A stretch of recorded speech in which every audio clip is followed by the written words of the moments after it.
Hello guys, पुन्हा एकदा तुमचं स्वागत आहे आपल्या मिनी व्लॉगमध्ये. आज आम्ही निघालो आहे महालक्ष्मीच्या जत्रेला, म्हणजेच आपल्या डहाणूच्या महालक्ष्मीला. असं तर तुम्ही माझे व्हिडिओज पोस्ट बघितलेच असतील, महालक्ष्मीचे असतात, पण मी पहिल्यांदाच जत्रेला चालली आहे. आणि सगळेजण अचानक प्लॅनिंग करून आम्ही निघालो आहे की आपण ह्यावेळेस महालक्ष्मीच्या जत्रेला जाऊया. आणि खरंच खूप छान प्लॅनिंग होता आमचा हा, आणि लय भारी वाटत होतं तिकडे. मग आम्ही पहिले दर्शनाला गेलो. दर्शनाला भरपूर रांग होती. समू पण एन्जॉय करत होता.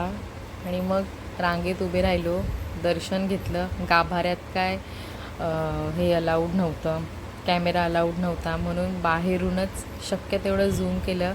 आणि देवीचं रूप बघून लय भारी वाटलं. आणि मग तिकडे आम्ही फिरलो, थोडे फोटो सेक्शन केले, पाया वगैरे पडलो. आणि तिकडे तर मला तर पर्सनली खूप वेळा तिकडे जायला आवडतं, आणि सारखं जायला सांगितलं ना तरी मला आवडेल, कारण की तिकडे लय भारी वाटतं, मस्त वाटतं. थोडे फोटो सेक्शन केले आणि मग आम्ही निघालो जत्रा फिरायला. आणि जत्रा फिरायला निघालो, भरपूर गर्दी, भरपूर. आणि मोठे मोठे पाळणे, परत वेगवेगळे दुकानं.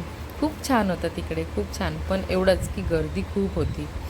पहिल्यांदाच आम्ही महालक्ष्मीच्या जत्रेला गेलेलो, त्याच्यामुळे पहिल्यांदा अनुभव घेतला. शमू पण मस्त एन्जॉय करत होता, त्याला हे खेळणंच बघायला आवडत होते. नंतर आम्ही थोडं पावभाजी खाल्ली, सगळ्यांनी मिळून नाश्ता केला. आणि मग थोडं फिरलो. राईडमध्ये बसायला तर जाणार होतो, पण तिथे इतकी गर्दी होती, इतकी गर्दी होती की नाही, तिकडे जायचंच नाही. गर्दीमध्ये जेवढं जमलं तेवढं शूट केलं. आणि आता आम्ही निघालो आहे घरी जायला. तर आपण आता भेटूया नेक्स्ट व्लॉगमध्ये. तो